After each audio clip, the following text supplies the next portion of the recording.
Bom, eu estou seguindo aqui, lendo esse livro, A História dos Papas, né? Até que eu cheguei nesse grande Papa, São Nicolau Magno, né? Esse Papa, como eu disse, foi grande até porque ele ganhou essa alcunha de Magno, né? Só 3 papas puderam ser chamados de Magno, né? São Leão Magno, São Gregório Magno e São Nicolau Magno. Então, só aí eu não preciso falar quão grande foi esse Papa, né? E eu estava lendo aqui, lógico que tem muita coisa sobre ele foi muito importante em como ele tratou aqui o cisma de Fócio, né? Foi um cisma do Oriente, que aconteceu no Oriente, tá? Não foi ainda o cisma definitivo, mas ele meio que preparou outro cisma que aconteceu depois definitivo, mas enfim. Mas o que eu achei interessante aqui,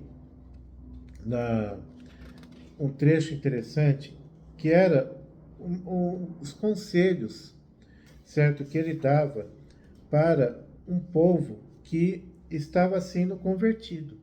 Porque naquela época, a Europa não era ainda toda cristã, né? E muitos povos ainda estavam sendo convertidos, entre eles os búlgaros, certo? Que estavam assim começando a sair do paganismo, né?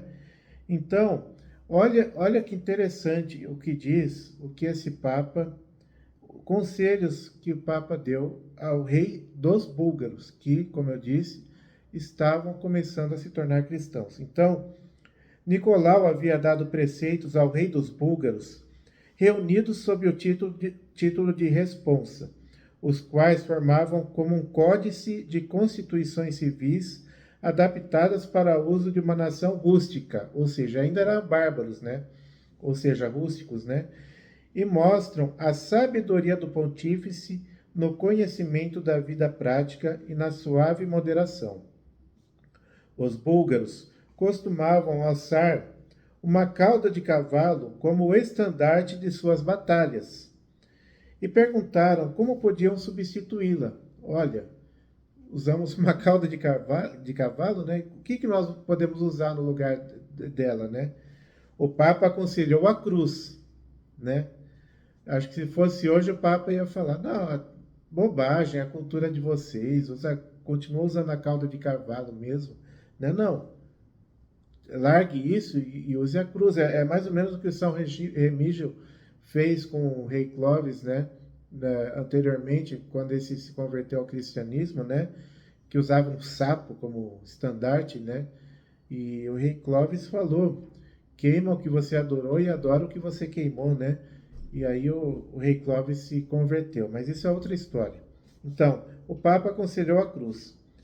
Quanto aos encantamentos pagãos, com que costumavam pedir a ajuda divina antes das batalhas, Nicolau sugeriu substituí-los pela oração nas igrejas, a libertação dos encarcerados e dos escravos prisioneiros de guerra, a proteção dos fracos. O rei perguntou se podia continuar em seu hábito de comer sozinho, longe da rainha e de seus guerreiros, e o Papa o aconselhava a humilde refeição com os seus. Perguntado sobre quais os bispos que deveriam venerar como verdadeiros patriarcas, Nicolau estendeu um pouco a resposta, afirmando seu primado romano, certo? Ele era o Papa, era o principal, lógico, seu primado romano, e depois a dignidade das sés patriarcais de Alexandria e Antioquia, segundo as tradições mais sagradas. Constantinopla e Jerusalém não têm tanta autoridade, já que o rei perguntou quais eram as mais importantes, né? Não tem tanta autoridade. O patriarca de Bizâncio goza de muita autoridade somente pelo favor imperial. Era a capital do Império Bizantino, então tinha uma certa importância, mas só por isso. Tá? O Papa proíbe a tortura contra os ladrões e os acusados, e olha que interessante, e proíbe o batismo forçado.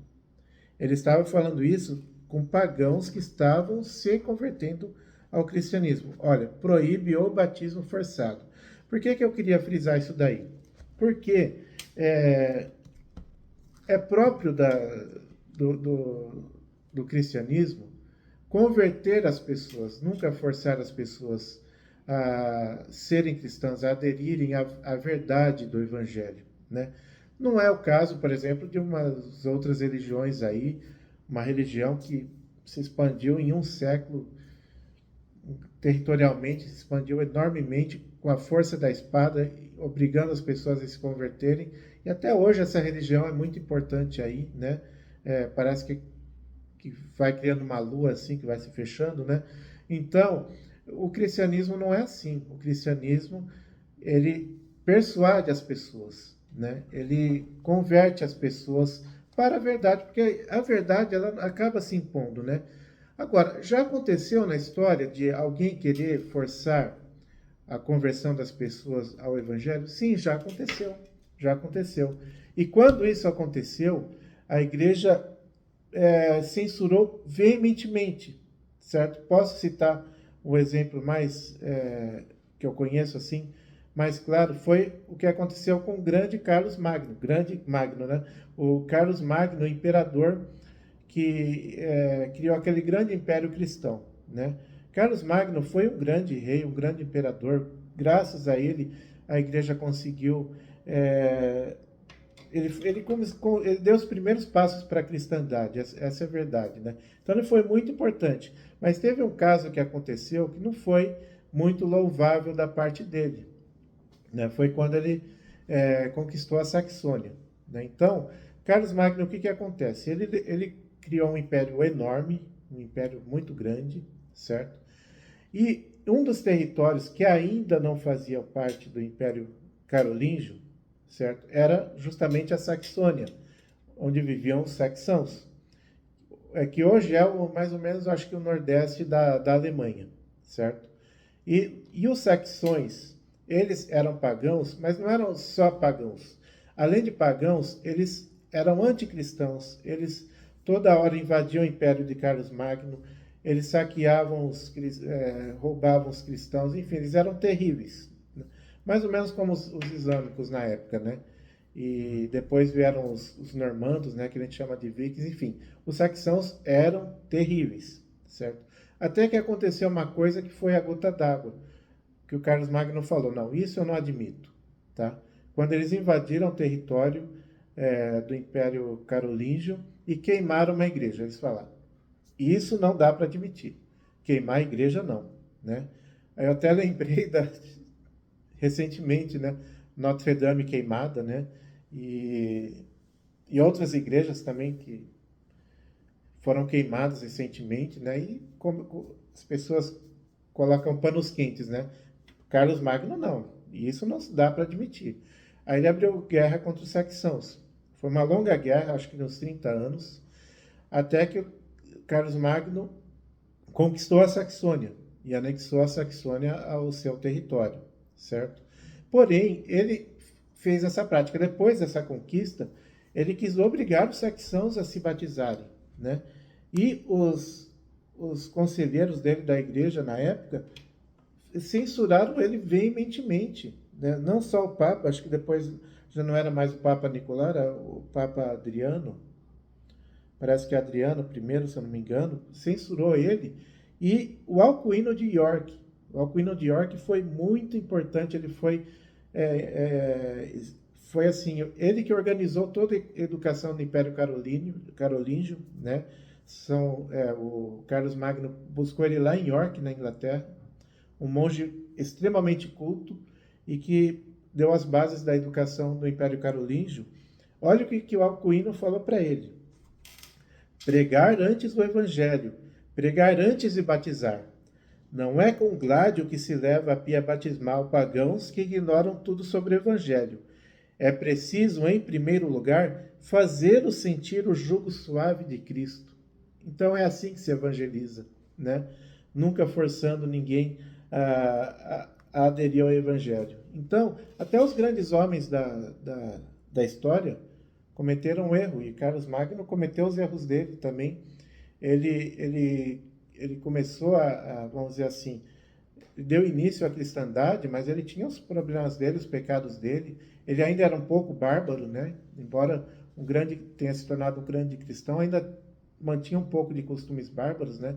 E um exemplo foi esse, né? Mas então, eu achei interessante como a gente aprende muito com os papas, né? E o Papa São Nicolau Magno, né? São Nicolau I, Nicolau Magno, importante frisar isso, Nicolau Magno, né? Ele deu esse grande conselho para esses búlgaros, né? Hoje, graças a Deus, vamos dizer que são cristãos, né? Embora a Europa não sei se pode dizer que continua cristão, mas vamos dizer que são cristãos até hoje, né? Muito graças a esse grande Papa aqui. Então é isso. Louvado seja nosso Senhor Jesus Cristo, para sempre seja louvado.